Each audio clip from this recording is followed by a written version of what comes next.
Rigathi Gachagua has done it again. This time, the former deputy president has launched a direct attack on President William Ruto's government and the Kenya Defence Forces.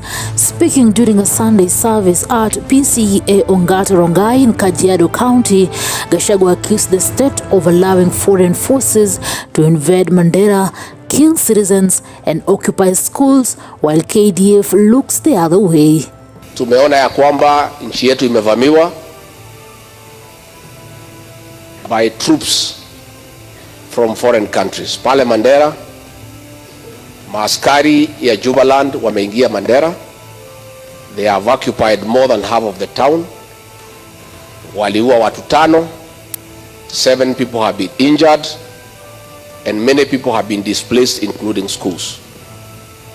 The leadership of Mandera was there over last weekend. Instead of castigating the invasion of Kenya by foreign forces, they were castigating Rigathi. Juzi nimeita TV nikasema askari wako pale ya nchi jirani. Sasa ndio nimeona governor wa Mandera ameamuka analia ati asaidiwe. Yet last weekend and over there he was not speaking. The senator was not speaking.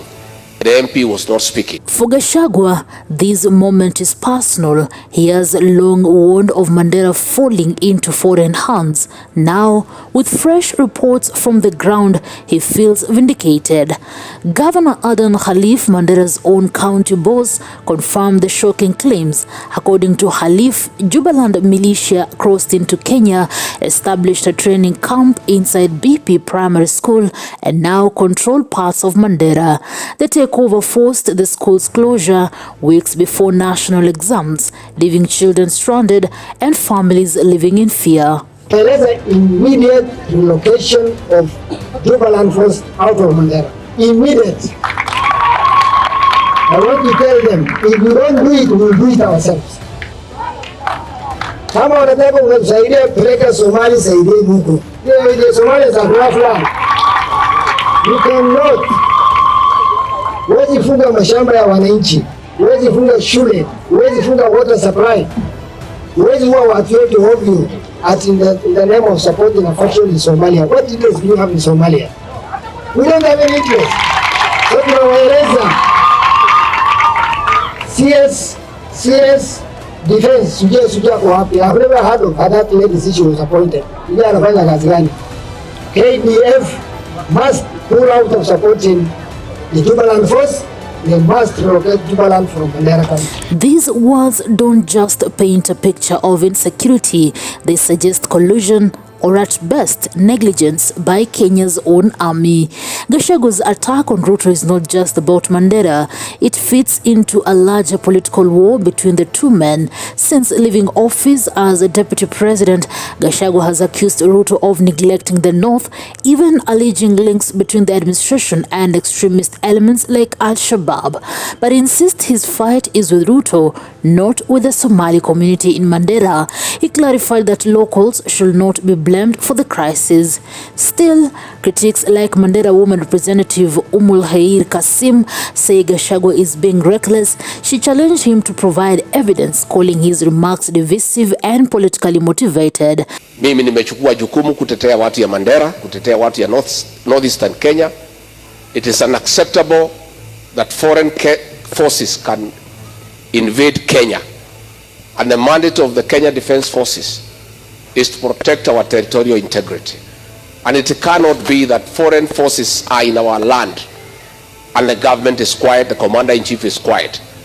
We are asking the commander-in-chief of the Kenya Defence Forces to immediately order an operation to flush out foreign troops out of our land. This is our country. We have a responsibility to protect our territorial integrity, and it cannot be that forces from Somalia can come into Kenya and occupy our land and terrorize our people. Yet the government is quiet and the leaders of Mandera are quiet. So tuambie watu ya Mandera, hata viongozi wenu wakinyamaza, sisi tuko. Tutatetea nyinyi kwa sababu hatuwezi kubali muangaishwe na magaidi kutoka nchi jirani. If the allegations are true, Kenya faces a national security disaster. A foreign militia entrenched in a Kenyan county undermines sovereignty. The KDF's silence undermines trust in the institution, and the government's lack of response leaves Kenyans asking who is really in control of Mandera County. We want to call upon His Excellency, the President of the Republic of Kenya, who is also the Commander-in-Chief of all the armed forces. Mandera cannot be turned into a battleground for Somalia. We have no interest in Somalia. The only interest we have in Somalia is peace. If they cannot peace and fight, then we have no business to involve in their internal affairs. They have opened a camp in BP1. BP1 primary school is now closed. And there are people who want to do exam in the next 1 month. How do you close a public school and turn it into a military training camp? It is impossible. So, for ordinary citizens in the north, this is not politics. It is about life and death, about whether the state can protect them from hostile forces just across and now allegedly inside the border. Despite the explosive allegations, President William Ruto's administration has remained silent. The Kenya Defense Forces have issued no statement. Jubilant authorities have offered no response. The silence fuels suspicion. If the invasion is false, why not deny it? If it is true, why isn't the government acting swiftly? Wale wametoka Somali, sio wa Kenya. Siende huko kwa Somali. Ajigani unapigana hapa Kenya. Is the ongoing fighting in the Somalia side between the federal government of Somalia forces and the Jubaland forces, which is the regional state. What has been happening is that Bulhawa and Mandera is just less than 20 meters.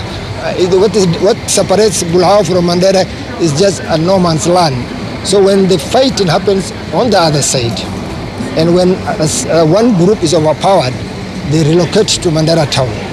As we have been saying for the last couple of days, the Jubaland forces have been pushed out of Bulhawa, that is the Somalia town, and they are operating from the Mandera side, a place called BP1. Last night, unfortunately, we lost a mother. The absence of the answers left space for speculation, political theater, and growing mistrust between leaders and citizens.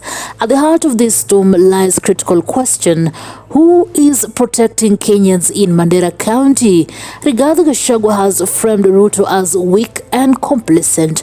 Governor Khalif has directly accused the KDF of aiding a foreign force, and the people of Mandera County are caught in the middle, facing insecurity, fear, and abandonment.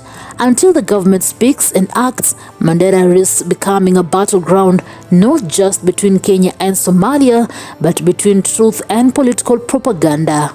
Newsroom, Maisha TV, Reader, carrying Tibet.